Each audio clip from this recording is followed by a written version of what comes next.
Hi, this is Gerie, and you're listening to Love Mia Vita podcast. Today, our conversation is with Dr. Anthony Benedetto, a professor of dermatology and the leader of Benedetto Dermatology, a fabulous practice in the suburbs and in Center City, Philadelphia. And Dr. Benedetto is going to share with us some of his expertise on how to give your skin tender, loving care, beginning in your 20s and 30s and 40s and beyond. So we're going to cover a lot of territory, and I know Dr. Benedetto's tips and advice are going to be extremely helpful to you as you think through your skin journey. So Dr. Benedetto, let's start with your background, which is quite impressive. Well, hi, Gerie. Thank you for the invitation, and it's a pleasure to be here with you on your podcast and your program.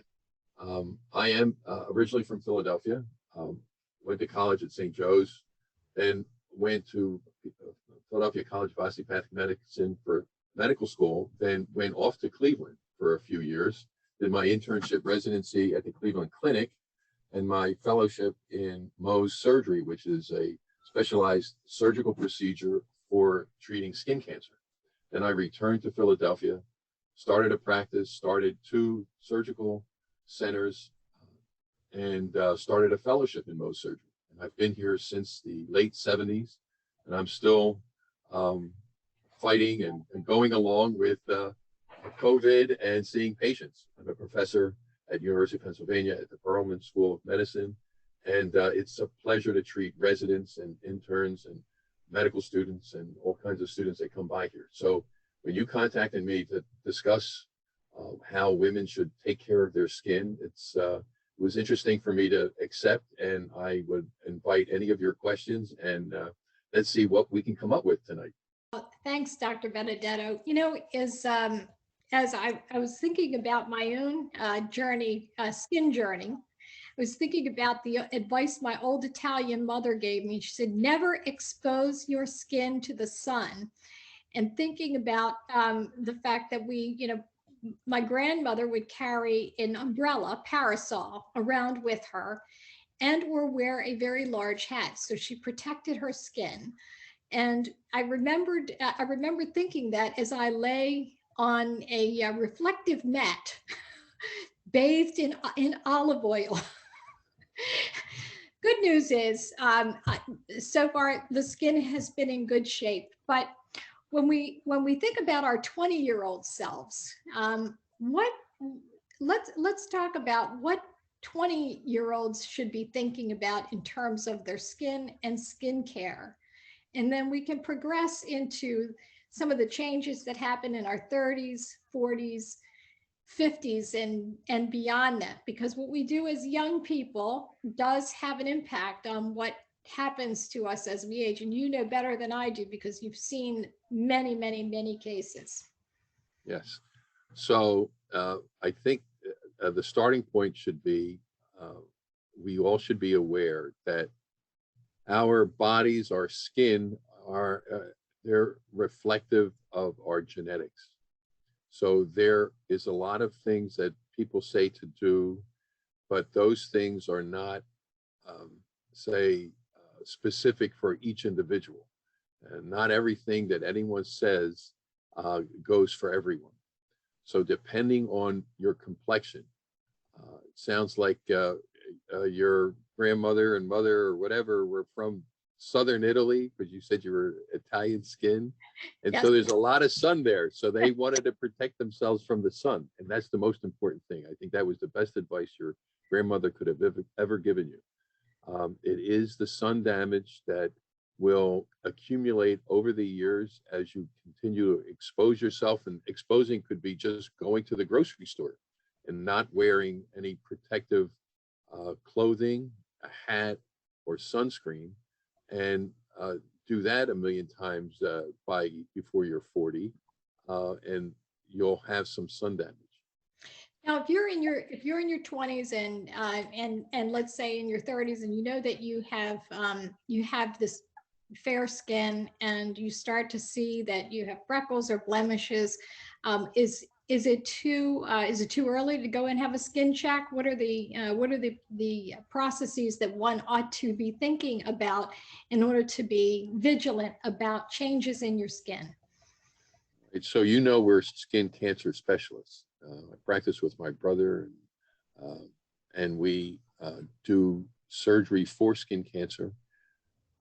So again, genetics. If you come from a family that has had various types of skin cancers, then it's not too early to be examined, and you say have a skin check. And we do practically every patient that comes through our front door. We do body checks. We call it complete body check for skin cancer. In particular, if someone who has a family member, and that could be a brother, a parent, or an aunt or uncle, second generation cousin, if they have had melanoma or atypical moles, dangerous moles, especially if they've had a melanoma. Melanomas are pigmented lesions, flat marks on the skin that are cancerous and that have a propensity to spread internally. And if not identified and treated early on, they will continue and metastasize throughout the skin, invading different organs of the body.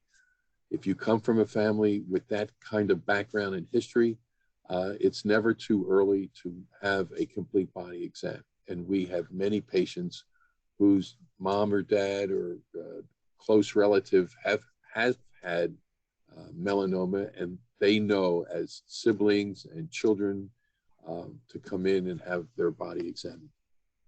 And there is the occasion where it's handed down at an early age, that the skin cancer. Early, so it's not too early to be thinking about that, particularly if you've had family history and or if you have anything that looks kind of suspicious. And we think about our 20s as we're pretty invulnerable, but we really need to be protecting our skin and making sure that we take the appropriate measures to see someone with your expertise. Just to add to that, it's interesting to hear patients when they come, because now they're forced either by a spouse or a family member that they have this lesion on their back, on their hand, on their face. And they come in and say, my grandmother had one and my mother, and this is a mark that sort of identifies us as family members, and I don't want to have anything done to it. And many times these are lesions that are dangerous that need to be removed. So even if you're born with a mark, a lot of these congenital or born with lesions can convert and transform into a dangerous skin cancer. So A is for asymmetry. So if you see a lesion that looks or should be round, that's a mole, but it has a little outcroppings, that's asymmetrical. B is the border that's irregular. It looks scalloped, or it's not a sharp delineated lesion. C is the color. The color means a lot. It could be pink, it could be brown, it could be dark, even black. So color, especially in a lesion, if it has different colors, multiple colors, that's very suspicious, even if it's smaller. D is the diameter. After about, let's see, 1/16 of an inch, an eighth of an inch. Then if it has those other characteristics, it should be examined. And then E, if it's changing, evolving. Last year it had just one color. This year it has two colors, and it has a, irregular outline. So those are the A, B, C, D, E's of melanoma. So that's important for us to remember. So, as a reminder, even if your nonna had that funny little liver spot that is really weird looking because it looked like a liver, and it's a little bit darker, and there's certain areas of it that might be even darker, so light brown to dark brown to red. perhaps good idea to have that checked out. And if you're 20 years old, better to have it investigated early on and watched than to wait until things may progress. So if But you let me add something, not necessarily watched, removed. You know, remove, 20-year-olds are, you know, very cognizant of having scars, and no matter where they are, don't worry about it. If it looks suspicious, the doctor says it looks suspicious, especially a dermatologist, don't resist the treatment. Get it removed and analyzed. so this is good advice when you're in at any age, but the earlier we catch these types of problems, the better the prognosis, I would imagine. And the more the life-saving event it becomes. So let's say that you don't have these suspicious lesions, and you're one of these lucky individuals that just has some good skin. And what do you recommend that 20s and 30 somethings do to take care of their skin, to protect their skin? And we could start with what's good skin care. Are there procedures that young women ought to be thinking about? I know that we often hear that young 20s and 30 somethings are looking at things like fillers and Botox, and thoughts on that. Okay, so I'm a minimalist. I'm a minimalist when it comes to treating young, beautiful women and men with cosmetic procedures. 30-year-olds, unless you have a serious genetic problem or some sort of scar or whatever, most women and men are very pretty and very naturally attractive in their own way. And for me, and when patients do come to me, and especially younger patients, unless they have a really obvious wrinkle that should and detracts from their overall appearance and should not be there, I don't recommend any sort of Botox or filler. The message is you're pretty and attractive in your own right. With time, sun exposure, other kinds of things that occur as we age, then you can start doing things. And maybe in your late 30s or 40s, or even you can wait until you're 50 before you really need to start doing a lot of these overly exaggerated procedures that really are not necessary. Say for someone who is in their 20s and 30s and works construction, and they're outdoors all day long, and so they're in the elements, they have all the sun exposure, wind exposure, or they have a boat and they're living on their boat all summer and all 6 months out of the year, or they like to fish, but it's the exposure to the sun and the wind and the elements that then dries the skin and turns it into a wrinkled, aged situation. For those who have normal indoor living with an occasional vacation time, their skin is enough. It's naturally beautiful and naturally moisturized by itself. And as long as your skin is not dried out and wrinkled, you really don't need a lot of these procedures. But, I am an expert in how to use botulinum toxin or Botox. So I have patients coming to me for all reasons, like cosmetic reasons and therapeutic reasons, like migraine headaches and spasms of the face and the eyes. So I do a lot of different treatments with Botox, but unless, it's for a very specific reason, I think 20-year-olds should just stop looking closely in the mirror and enjoy life, and don't bother about, because they are naturally beautiful. They really are. I have never seen an ugly child in my life. Oh, that's very nice of you to say that. And I'm sure that our listeners would appreciate that, whether they are 20 or they have 20-year-old children, they appreciate that. We tend to see that we're objectified, and young men and women often see actors and actresses and members of the Hollywood group of actors and so forth, and they feel that they ought to look like someone that has been heavily made up or heavily enhanced. And so it's great to hear that that we ought to just love our natural selves. Are there Now, things? I want to just add to that. What you said, they notice that they've been made up, but that, leave it alone. You don't need to look made up. You don't need to look like you have someone putting an air tube in your lips to expand them. Natural symmetry of the face should be left alone until there is some change. So you're right. A lot of times we can tell someone who's had something done because it's obviously not right. It's distortion. And that's why I tell patients when they come in, unless they really have a congenital problem, and they have, sometimes, there are defects in the overall appearance of someone because they were born that way. 20, 30, 40-year-olds, I say, stay out of the sun, moisturize your skin with mild products, and enjoy life and your appearance without trying to change it, because that's not really you.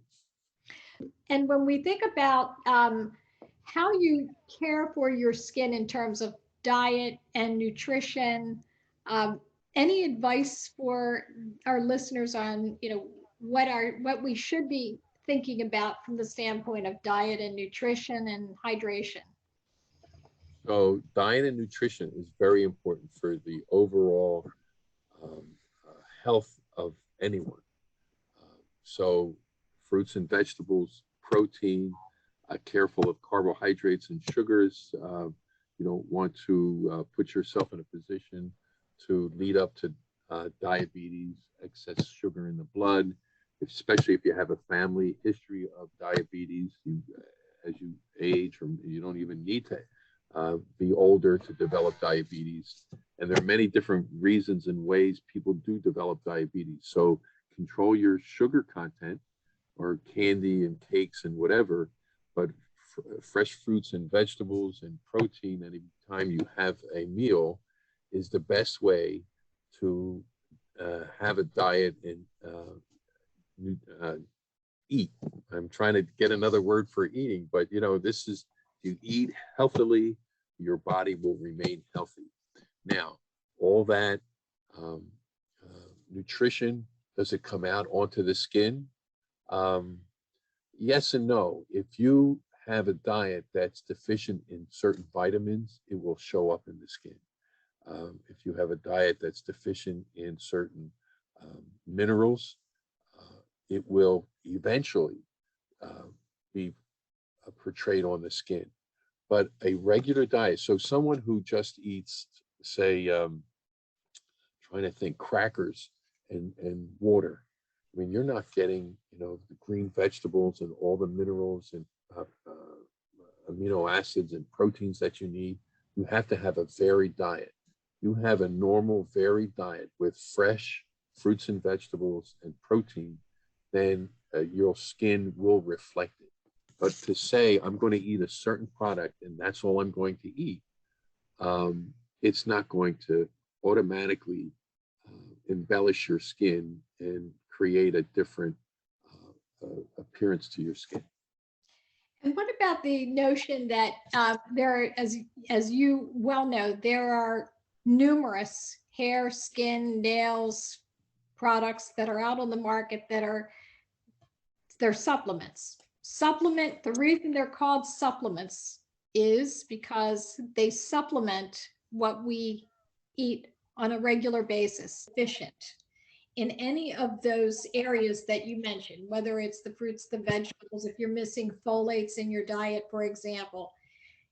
Supplementation is really meant to replace, at least attempt to replace, what you're missing in terms of your consumption of all of the appropriate minerals, vitamins that you would otherwise derive from the good foods that you eat. Good foods. Let's hope that they're good foods, right? Right. So eliminating sugar. I'm assuming that, there are people here that are listening to the podcast that may drink alcohol. And you want me to comment? So a little bit of alcohol is A glass of red wine with resveratrol is. Yes, a little bit is fine. A lot may not be so fine. So that's part, you get some of your nourishment from alcohol, or the beverage that you're drinking. But we're not talking about a pint. We're talking about a few ounces with your meal, rather than a sugary drink, carbonated soda.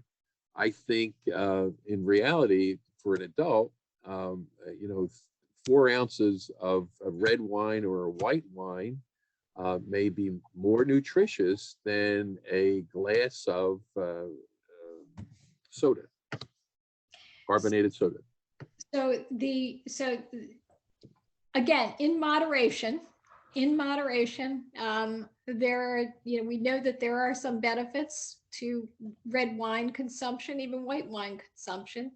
And so that's, again, moderation, adding to the armamentarium of tools that, we derive from our food. We can say to our listeners that it's probably not going to have the deleterious impact on your skin unless you overindulge. So if you're having a 3 martini lunch, it may be time to think things through a little bit more, so because alcohol will dry, and alcohol is obviously can certainly cause other problems, which we will not discuss during the podcast, but in moderation, there may be some benefits to that. What about water? We often hear that we need to up our water consumption, and we want to make sure that we, in some cases, we've heard that it's 8 glasses of water a day, so 64 ounces. Obviously, there are some misconceptions about that, but what about drinking water and hydrating with things of that nature during the course of the day? So during the course of the day, I agree with you with hydration and drinking a certain amount to make sure your kidneys are functioning. For people who have a tendency to have kidney stones, that's important that they watch their diet and drink a sufficient amount of water or fluid to prevent those kinds of problems. And depending on your body mass, how tall, how short, how much you weigh, then you can understand how much water that you should be drinking during the day. But it is important that you do drink water. To not drink the entire day, or maybe half a glass of water, that may not be good for your kidneys and the rest of your organs to have them function well. And of course, as we were talking, I know you try. I'm sipping my third. No, that's what I want to do too. It's 48 ounces today, so I'm short on my water for today. What about the topicals? So we, as you know, we developed a product that contains hyaluronic and vitamin E, and we apply it to the mucosal skin, and it's believed to be a powerhouse that can change the both the feel and also protect those mucosal surfaces. And obviously women use it on their faces as well. They use topicals with HA on their skin. Thoughts about that? So I have some thoughts that I'm going to ask you, but that's fine. It's in a form like an oil in water form, and it's applied topically, and it remains topically. Now, does it get absorbed? Well, it will through the mucosa. It does get absorbed, and how much does it get incorporated in the tissue? Does it stay on the surface of the mucosa or on the skin, or does it get absorbed and metabolized? And if it gets metabolized, is it getting incorporated in the mucus glands of the mucosa? How does that work? That's a question I'm going to ask you. So at least in the case of our products, it's designed not to be systemically absorbed. It's designed to remain topically, to do its work topically. And that's really the beauty of it. So it's really designed to hydrate that area without seeing the systemic absorption. And that's why we call it targeted regional delivery. So changing a little bit. You've now hit that fifth or sixth decade, and you're starting to see a little bit of the your jowly, or you have some lines, and you have some nasolabial folds. Those things that are around your nose and mouth, and looks like you're scowling. Thoughts on that? We all want the fountain of youth these days, right? Again, it's manufactured by Hollywood, as stated earlier. We don't look like that. Some of the wrinkles were earned, and as my grandmother said, I earned every one of these smile lines, and I am so grateful for it, right? And she's still smiling, right? That's right. You keep moving those facial muscles, and they will, like you would crease leather or paper. The more you do it in the same fashion, the same direction, the deeper the crease. So with age and time, the thickness, the fullness of the soft tissue of the skin begins to diminish. Bone structure shrinks. Muscles start to either weaken or form and contract in a certain way, and the fat of underneath the skin, the supportive tissue underneath the skin, starts to drop from the upper part of the face in the middle of your cheeks, and then just with gravity and the force of the muscle movement brings all this soft tissue, not all, but a lot of the soft tissue down along the jawline. Men and women develop jowls. Their face begins to change, and it changes from sort of a heart-shaped appearance to a upside down pear, where the fullness is in the lower part of the face instead of being in the upper part of the face. So yes, I mean, and nowadays, it's very important for us to look as young as we possibly can. And if you look at pictures from what we used to look like in our 20s and look in a mirror if you're in your 50s or 60s, you can see that change. You can see that shift in soft tissue. So what we try to do is bring some of that soft tissue fullness back to the upper and mid face. And we try with botulinum toxin, or Botox, to stop those muscles from creasing consistently and relax those muscles. And by relaxing those muscles, they will relax the wrinkles in the skin. So that scaling, some people, when they're thinking, they bring their eyebrows together because they're thinking. But people watching them think, oh boy, they're angry. They're angry at me. If you're at the counter and trying to calculate how much change you're going to get, and you're really thinking hard, and you bring your eyebrows together, the cashier that's looking in front of you think maybe she's angry because she spent so much money. It's those kinds of things that occur on a daily basis. But it's those repeated movements of facial muscles that create the wrinkles, along with the sunning, the exposure to the sun, the thinning of the skin, because the sun will destroy the plumpness of your tissue, of your skin. And so then it becomes thin and wrinkled. And with the muscles that are getting stronger when you frown, and the excess skin will create those wrinkles over and over again, that sometimes they become very permanent, but can be relieved with injections of Botox, botulinum toxin. And in between those procedures, we need to remember to drink our water, occasionally have our wine if wine is your thing, and make sure that you have proper nutrition. So you can't expect the supplement to do the job for you. You've got between those procedures, you've got to follow all of the recommendations that you and I discussed early on in this podcast, which is really good advice.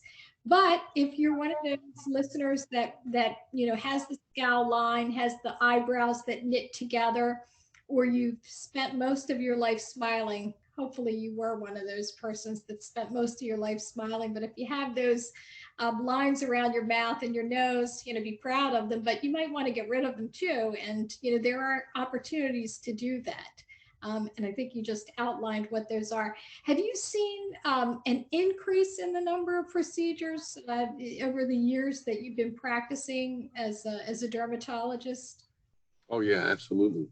Um, when I first started practice, patients were more concerned with treating the rash that they developed and possibly the skin cancer. Back in the 70s, skin cancer wasn't on everyone's mind. With time and additional leisure time and exposure in the sun, skin cancers became more obvious. But I think dermatologists and doctors were becoming more aware that they should be looking out for these changes. Along with those changes, again, because of the media and Hollywood and the hype, softer, smoother skin, less wrinkled skin, younger skin. I guess the old standard actors and actresses, as they aged, they wanted to remain the way they used to look. And so they sought different procedures, and patients are doing the same thing. So the age of lasers developed in the 1990s, and lasers went from resurfacing, sort of like a burning of the surface of the skin, to hair removal, to color changes, to tattoo removal. We used to burn the tattoos or really scrape tattoos to get rid of them. Now we can use a laser that is non-destructive to the surface of the skin, but yet it eliminates color underneath the skin. The flushing of rosacea and the red-faced person had no alternative but to live with what they have. Now we have different lasers that can eliminate the redness and flushing of what they have. The port wine stains, those big purple marks on patients' faces. Before the 1990s, there was no treatment for that, except to maybe excise, but you don't excise anything like that.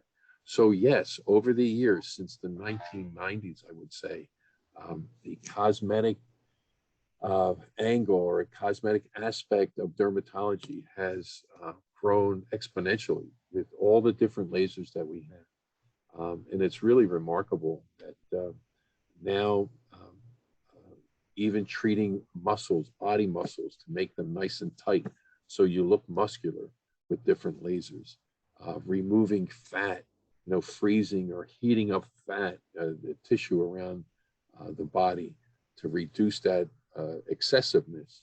I mean, we had none of this before the 2000s. So yes, dermatology has changed. Medicine has changed. People's outlook on life has changed. They want to remain younger and more vibrant.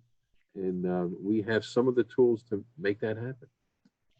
So this is really driven largely by probably members of my generation and maybe a generation younger than me, who again bought into we were well educated, we've worked hard, we really want to maintain that youthfulness. So it's great to know that we have options, but most importantly is what I believe we heard, our listeners heard in the beginning of your conversation, which is really being satisfied with who you are, and how you are, and your beautiful appearance. And if you're in your 20s and 30s, and you are lucky enough that your genes have given you good skin, you can protect that skin in a number of ways. If you're not, if genetically you may be predisposed to certain skin malignancies, always good to see a dermatologist, take whatever necessary actions there may be. But procedurally, 20s and 30s may be a little premature to be thinking about augmenting and changing and filling. But if that's your thing, we know that the practice of dermatology has evolved, And there are experts like you that can keep us safe if that's what we choose to do when we're younger. And as we mature, there are also great resources like you who will think about a natural way to enhance what we already have in our beautiful faces and our bodies. That's So, very nicely summarized. That's exactly how I feel, and it's perfect. It's a good message for the young people and a good message for those that are not so young. Yeah. well, you did an outstanding job of sharing with our listeners the message, which is really an uplifting message, and that's what we hope to impart to those who love Mia Vita. There's a reason that we call this the Love Mia Vita podcast. Love your life, and if you're fortunate enough to be able to live a long and beautiful life, that you should be happy and comfortable in your skin. It's right. Your skin. And I love being here with you because I'm glad we have that message out to your listeners.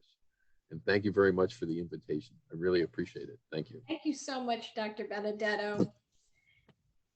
So, listeners, that was the Love Mia Vita podcast with Dr. Anthony Benedetto, who is leading the two practices of Benedetto Dermatology, professor of dermatology at the University of Pennsylvania.